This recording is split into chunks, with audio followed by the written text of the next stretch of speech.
Mike, Yeah. after 20 seasons, your time at Exeter City is coming to an end. It's the end of a fantastic era. Yeah, I'm hoping that's how people see it. You never know. I mean, they might just say good riddance. I mean, come on, you've been the face of the club in so many capacities. Yeah.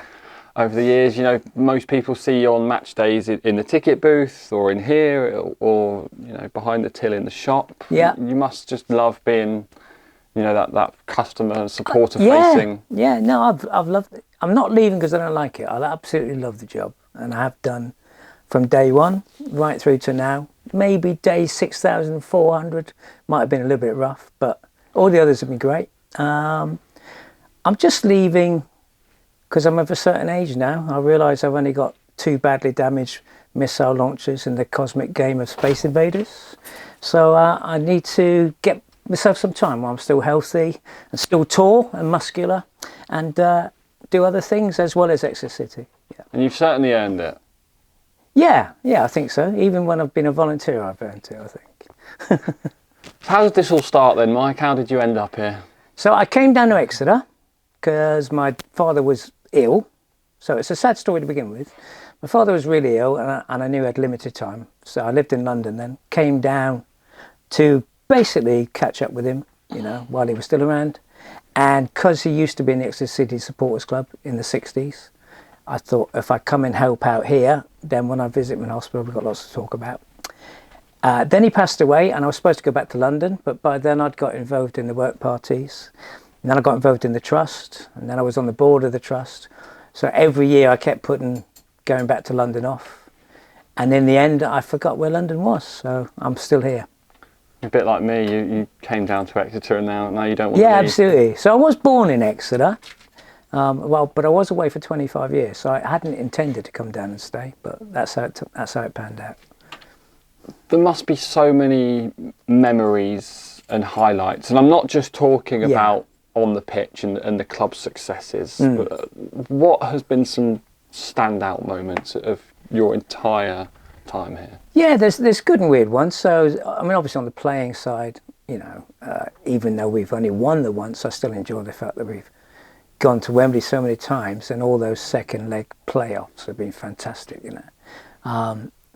On the club side, it's just, you know, it doesn't compare to the first day we were here. You know, the first job I had, when I rocked up, and there was 2 guys here, Barry and Brian, and the first job I had was just wheeling wheelbarrows full of sand from one place to another to do urgent repairs. And the second job was thinning down yellow paint so we could paint some hazard lines on the away end, but we didn't have enough paint to do it properly. And then a lorry rocked up with some hardwood, and I said, fine, just unload it here, chaps. And they said, no, not until you give us cash up front. So we couldn't even afford to have hardwood on account back then, you know. So that's great, and obviously seeing all the improvements.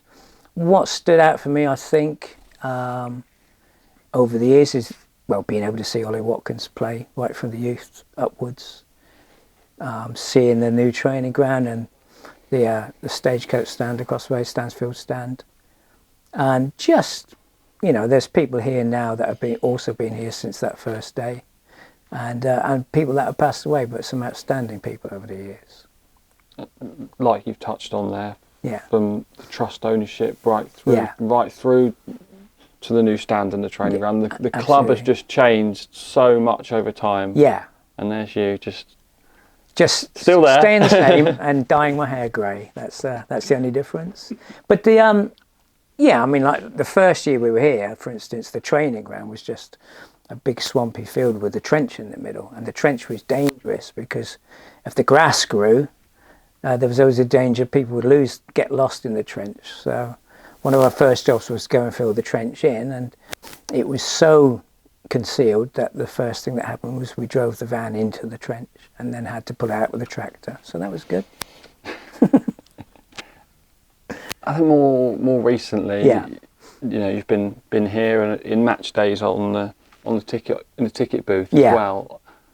You'll have noticed the attendances and how much busier we're getting, and I think you've been getting used to saying sorry, sold out a lot more. Well, very much so. Yeah, very much so. I mean, it's been fantastic this season, you know. I mean, if someone had said last season that in a year's time you'll lose 6 games on the trot and then you'll sell out at home to Morecambe, you just think, well, I believe the 6 game on the trot bit. No, you just think that just didn't compute, you know. I mean, I've been watching reruns of last season, which was great and feel good. And it felt like we were full for games last season, but you know, you look at those highlights and there's gaps in the stands, and like now they're just crammed full, you know, which is great, absolutely great. What are you going to miss the most? That's a hard one, because I mean, I'm still going to be involved, so I'm still going to be in the ticket booth on match day as a volunteer. But the job's been reactive, and obviously, you know, over the years I've seen hundreds of people come and go, and every day's slightly different. So I'll miss that vibe. I'll miss the fact that I'm surrounded by other people, all with the same intent really, which is to push the club on. So it's basically the whole, you know, the thing as a whole I'll miss rather than anything specific, you know. But as I say, I've got no plans of losing touch completely, you know. I'll still be here on match day, so people will still see me around, but just not during the week. There's been so many messages about you on social media. Yeah. You know, legend is a word that's been thrown about. I think, what does it mean, you know, for the fans have said so many fantastic things about you when the news came out about you leaving. Well, I've always, so obviously that's great. I mean, I've not actually seen most of them because I'm not on social media, but I will be, just so I can, you know, spend the summer puffing my ego up. But it's great that they've done that, because that means that I've done a good job, you know. I mean, I've always bought into, from day one, I've always bought into supporter ownership, and I've always thought that an important part of that is behaving like a really decent club and doing our best for the supporters, you know. So if I've played a part in that, and I know hundreds of others have, I'm more than happy, yeah. Well, Mike, you've certainly earned some time off and a quiet summer, and I'm sure you'll be itching to get back once you've stepped down. Once the season starts, I'll be there. I'll have a very rare summer not thinking about football, and then once the season comes around, yeah, I'll be back into it, no problem. Mike, thank you so much for everything Thank you've done for the football club. Cheers. And we wish you all the best. And love you all, Grecians.